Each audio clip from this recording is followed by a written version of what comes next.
Bienvenue sur le rocher. On parle de réchauffement climatique, de fonte des glaces, de pollution plastique, de déforestation. Mais en tant que croyant, tu te demandes peut-être, est-ce que ça concerne vraiment ma foi? Est-ce que Dieu attend quelque chose de moi à ce sujet? Aujourd'hui, on ne va pas parler politique ou idéologie, mais responsabilité spirituelle. Parce que la Bible ne reste pas silencieuse sur l'état de notre planète. Au commencement, Dieu créa les cieux et la terre. Genèse chapitre 1 au verset 1. Dieu est l'auteur de la nature. Des montagnes aux micro-organismes, tout reflète sa sagesse. Il n'a rien créé au hasard. Tout était bon, utile, harmonieux.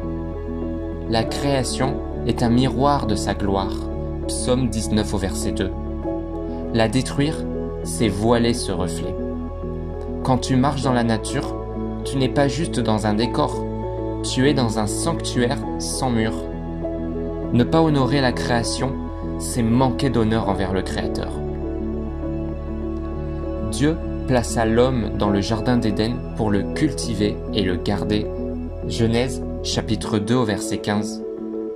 Deux mots puissants, cultiver, faire fructifier, et garder, protéger, veiller. L'homme n'est pas propriétaire de la terre. Il en est l'intendant. Malheureusement, on agit souvent comme si tout nous appartenait. Pollution, gaspillage, industrie destructrice. Ce ne sont pas juste des problèmes sociaux, ce sont des symptômes spirituels d'un cœur déréglé. Jésus nous appelle à être fidèles dans les petites choses. Cela inclut nos déchets, notre consommation, nos choix de vie. Beaucoup de chrétiens ont peur que l'écologie devienne une idole ou une distraction. Mais prendre soin de la création, c'est aimer ce que Dieu aime. Toute la création soupire et souffre les douleurs de l'enfantement.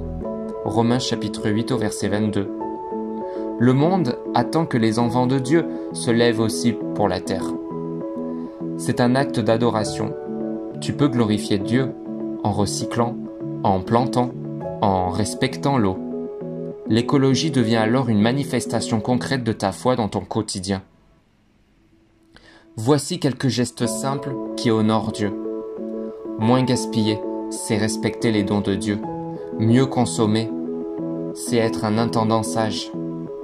Rendre grâce avant de manger, c'est reconnaître l'effort derrière chaque aliment. Réduire sa consommation, c'est dire non à la surabondance destructrice. Et enfin, sensibiliser les autres, c'est éduquer sans condamner. Ne cherche pas la perfection, cherche la fidélité. Parce que chaque petit geste, fait avec amour, honore le Créateur bien plus qu'on ne le pense. Dieu t'a confié une planète, pas comme un simple décor, mais comme un trésor à préserver. Tu ne peux pas aimer le Créateur et négliger sa création. Et si aujourd'hui tu faisais de ton engagement écologique un acte de foi? Que chaque action, chaque choix de consommation soit un reflet de ton amour pour Dieu. Seigneur, aide-moi à honorer la terre comme un don sacré. Aide-moi à être un gardien, pas un destructeur. Merci d'avoir regardé jusqu'au bout. Si ce message t'a parlé, laisse un like, abonne-toi et partage-le à quelqu'un qui a besoin de réconcilier foi et écologie. Dis-moi en commentaire, quel petit geste écologique fais-tu déjà avec foi? Et souviens-toi, tu es un gardien, pas un spectateur. En prenant soin de la création, tu honores le Créateur. À demain pour une nouvelle parole qui transforme.